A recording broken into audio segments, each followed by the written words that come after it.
चलिए जानते हैं आज की देश और दुनिया की सिलेक्टेड काम की और 50 बड़ी खबरों को सिर्फ 10 मिनट में। पर अभी तक आपने इस वीडियो को लाइक नहीं किया है तो लाइक कर दीजिए, चैनल को भी सब्सक्राइब कीजिए। आप सांसद संजय सिंह की बढ़ी मुश्किलें, गोवा के सीएम की पत्नी ने 100 करोड़ की मानहानि का ठोका मुकदमा। दोस्तों, आम आदमी पार्टी के राज्यसभा सांसद संजय सिंह की मुश्किलें बढ़ गई हैं। गोवा के मुख्यमंत्री प्रमोद सावंत की पत्नी सुलक्षणा सावंत ने संजय सिंह के खिलाफ 100 करोड़ का मानहानि का मुकदमा दायर किया है। संजय सिंह ने इस महीने की शुरुआत में एक प्रेस कॉन्फ्रेंस के दौरान गोवा में कैश फॉर जॉब्स घोटाले में कथित तौर पर सुलक्षणा सावंत का नाम लिया था। सुलक्षणा सावंत ने संजय सिंह के खिलाफ गोवा के बिचोली में सिविल जज सीनियर डिवीजन कोर्ट में मानहानि का मुकदमा दायर किया। दिल्ली में 60 साल से ऊपर के बुजुर्गों का होगा मुफ्त इलाज, केजरीवाल ने किया संजीवनी योजना का ऐलान। आम आदमी पार्टी के संरक्षक व पूर्व मुख्यमंत्री अरविंद केजरीवाल ने दिल्ली में बुजुर्गों के लिए संजीवनी योजना शुरू करने का ऐलान किया है। इस योजना के तहत दिल्ली में 60 वर्ष से अधिक उम्र के सभी बुजुर्गों का निःशुल्क उपचार दिया जाएगा। केजरीवाल ने ऐलान किया कि उनके उपचार का पूरा खर्च दिल्ली सरकार उठाएगी। बता दें कि आम आदमी पार्टी ने दिल्ली में बुजुर्गों के उपचार के लिए संजीवनी योजना लागू करने का वादा किया है। अश्विन ने अंतर्राष्ट्रीय क्रिकेट से अचानक लिया संन्यास। दोस्तों, भारत के दिग्गज स्पिनर रविचंद्रन अश्विन ने अंतर्राष्ट्रीय क्रिकेट से संन्यास लेने का फैसला किया है। उन्होंने गाबा टेस्ट के बाद प्रेस कॉन्फ्रेंस में इसकी घोषणा की। अश्विन कप्तान रोहित शर्मा के साथ प्रेस कॉन्फ्रेंस में पहुंचे थे और वहां इसकी घोषणा की। यूक्रेनी हमले में रूस के न्यूक्लियर चीफ की मौत। रूस बोला, ये आतंकी हमला बदला लेंगे। दोस्तों, रूस की राजधानी मॉस्को में परमाणु सुरक्षा बलों के प्रमुख लेफ्टिनेंट जनरल इगोर किरिलोव की हत्या कर दी गई है। बम धमाके में इगोर किरिलोव की जान गई है। घटना के सामने आने के बाद से ही मॉस्को में हड़कंप मच गया है। रूसी एजेंसियां घटनाक्रम की जांच में जुट गई हैं। ये धमाका क्रेमलिन के करीब हुआ है। रूस की जांच कमेटी ने कहा कि एक इलेक्ट्रिक स्कूटर में बम को छिपाया गया था। मंगलवार को बम विस्फोट में परमाणु सुरक्षा बलों के प्रभारी वरिष्ठ रूसी जनरल की जान चली गई। लेफ्टिनेंट जनरल इगोर किरिलोव रूस के परमाणु, जैविक और रासायनिक सुरक्षा बलों के प्रमुख के पद पर तैनात थे। असम में बीफ बैन के आदेश से आदिवासी नेताओं में नाराजगी। मेघालय में बीजेपी के सहयोगी दल के मंत्री बोले, हम खिलाएंगे। दोस्तों, असम में बीजेपी के नेतृत्व वाली हिमंता बिस्वा शर्मा की सरकार के बीफ बैन खाने पर बैन के आदेश को लेकर असम के आदिवासी इलाकों में जबरदस्त बेचैनी है। आदिवासी नेताओं ने कहा कि इस फैसले को आदिवासी समुदाय के इलाकों में लागू कर पाना संभव नहीं है। पड़ोसी राज्य मेघालय में बीजेपी के विधायक सनबोर सुलई ने इस फैसले का खुलकर विरोध किया है। इस आदेश के खिलाफ न सिर्फ असम बल्कि दूसरे राज्यों में भी रिएक्शन सामने आ रहे हैं। बिहार में बीजेपी के साथ मिलकर सरकार चला रही जेडीयू ने इसे राजधर्म के खिलाफ बताया था। बता दें कि असम की बीजेपी सरकार ने कुछ दिन पहले आदेश जारी किया था कि राज्य में किसी भी रेस्तरां, होटल या सार्वजनिक कार्यक्रम और जगह पर भी बीफ परोसने व खाने पर बैन है। किरण रिजिजू ने मुझे खुलेआम धमकाया, महुआ मोइत्रा का गंभीर आरोप। दोस्तों, तृणमूल कांग्रेस की लोकसभा सदस्य महुआ मोइत्रा ने शुक्रवार यानी 13 दिसंबर को संसदीय कार्य मंत्री किरण रिजिजू पर लोकसभा में उन्हें धमकाने का आरोप लगाया और कहा कि उन्होंने इस बारे में अंतर संसदीय संघ को पत्र लिखा है।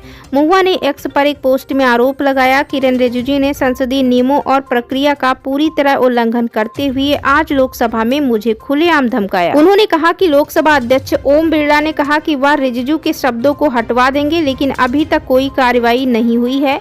इस निरंतर लैंगिक उत्पीड़न और धमकी के खिलाफ अंतर संसदीय संघ को पत्र लिखा है। गृह मंत्री अमित शाह ने किया बड़ा ऐलान, हर राज्य में लागू होगा यूसीसी।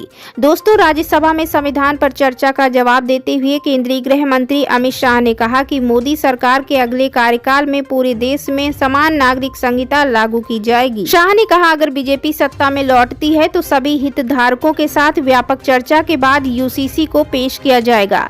एक इंटरव्यू के दौरान अमित शाह ने कहा कि मोदी सरकार का अगला कार्यकाल कई मायनों में अहम होगा, क्योंकि इस दौरान एक देश एक चुनाव भी लागू किया जाएगा। शाह ने कहा कि अब समय आ गया है जब पूरे देश में एक साथ चुनाव होने चाहिए। 7 दिन में 800 एयर स्ट्राइक, सीरिया को दिन रात दहला रहा इजराइल, तहरीर अल शाम ने दी वार्निंग। दोस्तों, मिडिल ईस्ट राष्ट्र सीरिया में बशर अल असद तख्ता पलट के बाद परिवार समेत रूस भाग चुके हैं। सीरिया पर हयात तहरीर अल शाम का कब्जा है। एसटीएस ने सीरिया की कमान अपने अधिकारी मोहम्मद बशीर को मार्च 2025 तक सौंप दी। उन्हें सीरिया का कार्यवाहक प्रधानमंत्री चुना गया है। विद्रोही गुट का कहना है कि वो फिलहाल सीरिया को पटरी पर लाने में जुटा है।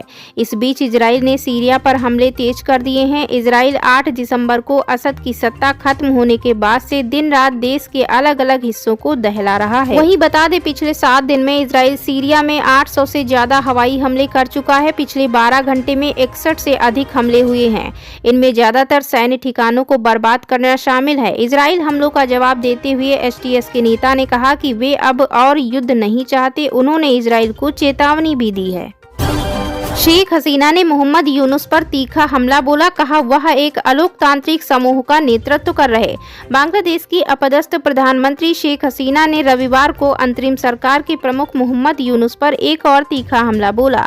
हसीना ने यूनुस पर आरोप लगाया कि वह एक अलोकतांत्रिक समूह का नेतृत्व कर रहे हैं जो लोगों के प्रति कोई जिम्मेदारी नहीं निभा रहा। विजय दिवस की पूर्व संध्या पर एक बयान में अपदस्थ प्रधानमंत्री हसीना ने यूनुस को फांसीवादी बताते हुए आरोप लगाया कि उनके नेतृत्व वाली सरकार का मुख्य उद्देश्य मुक्ति संग्राम की भावना और मुक्ति समर्थक ताकतों को दबाना है। पूर्व पीएम हसीना ने यूनुस को फांसीवादी बताते हुए कहा कि उनकी सरकार ने असंवैधानिक तरीके से सत्ता पर कब्जा कर लिया है। उन्होंने कहा वे सत्ता अपने हाथ में ले रहे और सभी लोक कल्याण कार्यों में बाधा डाल रहे हैं। हसीना ने यूनुस सरकार की आलोचना करते हुए कहा कि बांग्लादेश के लोग कीमतों में वृद्धि के बोझ तले दबे हुए हैं। सीएम योगी के आश्वासन के बाद भी बीजेपी विधायक को नहीं मिला न्याय, अब छलका दर्द, कहा मैं आहत हूँ। दोस्तों, लखीमपुर खीरी के चर्चित थप्पड़ कांड से सुर्खियों में आए बीजेपी विधायक योगेश वर्मा दूसरे दिन मंगलवार को यूपी विधानसभा सत्र में शामिल हुए। इससे पहले उन्होंने एक बार फिर से उनके साथ हुई घटना को लेकर बात की और बताया कि वो उससे काफी आहत, उन्हें न्याय नहीं मिला और न ही सरकार और प्रशासन की ओर से कोई मदद मिली। उन्होंने कहा वो इस संबंध में अपने सहयोगियों से बात करेंगे और आगे क्या करना है इस पर चर्चा करेंगे। बीजेपी विधायक योगेश वर्मा ने एक न्यूज चैनल से बात करते हुए उनके साथ हुए थप्पड़ कांड और अवधेश सिंह पर कार्रवाई को लेकर बात की। उन्होंने कहा जिस तरह वो घटना घटी, मुझे चारों तरफ से घेरा गया, मैं उस घटना से आहत हूँ। इस संबंध में उन्होंने सीएम योगी आदित्यनाथ से भी मुलाकात की थी, तब उन्हें कार्रवाई का आश्वासन दिया गया था, जिसके बाद अवधेश सिंह और उनकी पत्नी पुष्पा सिंह को पार्टी से निष्कासित कर दिया था। बीजेपी विधायक ने कहा कि वो इस सिलसिले में फिर से विधानसभा स्पीकर से मिलेंगे। उन्होंने कहा जो हमारा संगठन और हमारे माननीय मुख्यमंत्री चाहेंगे, जो उनका विवेक कहेगा उसके अनुसार कार्रवाई होगी। हिंदुत्व को गाली देकर उछल कूद रही थी महबूबा की बेटी, धीरेन्द्र शास्त्री ने एक ही झटके में उतार दिया सारा भूत। दोस्तों, जम्मू कश्मीर की पूर्व मुख्यमंत्री और पीडीपी प्रमुख महबूबा मुफ्ती की बेटी इल्तिजा मुफ्ती इस समय विवादों से घिरी हुई हैं। दरअसल उन्होंने हिंदुत्व को लेकर विवादित बयान दिया। महबूबा की बेटी ने हिंदुत्व और भगवान राम के बारे में विवादित टिप्पणी की थी। इल्तिजा की इस बदतमीजी का जवाब अब पंडित धीरेन्द्र शास्त्री ने दिया है। उन्होंने इल्तिजा को मूर्ख कहा है।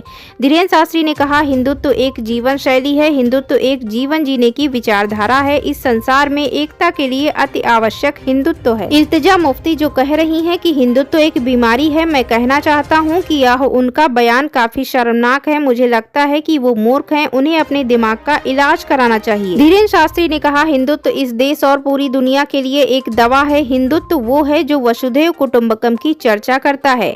हिंदुत्व वो है जो सब में राम देखता है। हिंदुत्व वो है जो नर में नारायण, बेटी में गौरी देखता है। बागेश्वर धाम के पीठाधीश्वर पंडित धीरेन्द्र कृष्ण शास्त्री ने हिंदुओं से अपील की कि आप लोग आगे आकर इस बात को पुरजोर तरीके से उठाओ, ताकि ऐसे लोगों को पता चल सके कि हिंदुत्व बीमारी है या दवा। बता दें कि हाल ही में इल्तिजा मुफ्ती ने सोशल मीडिया प्लेटफॉर्म एक्स पर कहा था भगवान राम को अपना सिर शर्म से झुका लेना चाहिए और असहाय होकर देखना चाहिए कि नाबालिग मुस्लिम लड़कों को केवल इसलिए चप्पलों से पीटा जाता है क्योंकि वे उनका नाम जपने से इनकार करते हैं। इस कान पर नहीं लगेगा प्रतिबंध, नए बांग्लादेश को समझे भारत। विदेश सचिव के ढाका दौरे से पहले यूनुस सरकार का बयान। बांग्लादेश सरकार ने साफ किया कि भगवान कृष्ण आराधकों की संस्था इस्कान पर प्रतिबंध लगाने का उसका कोई इरादा नहीं है। यह बात सरकार के प्रमुख मोहम्मद यूनुस के प्रेस सचिव शफीकुल आलम ने कही है। आलम ने यह बात बाद देशद्रोह के आरोप में इस्कॉन से जुड़े धर्मगुरु चिन्मय कृष्णदास की गिरफ्तारी के सिलसिले में उठ रही चर्चाओं के बीच कही। आलम ने कहा कि उनकी सरकार भारत के साथ मजबूत संबंध चाहती है। उनका यह बयान भारतीय विदेश सचिव विक्रम मिस्री के ढाका दौरे से ठीक पहले आया है। भारत को जुलाई से अगस्त में बांग्लादेश में हुए राजनीतिक बदलाव को स्पष्ट रूप से मान्यता देनी चाहिए। इस बदलाव में शेख हसीना की सरकार को हटा दिया गया था।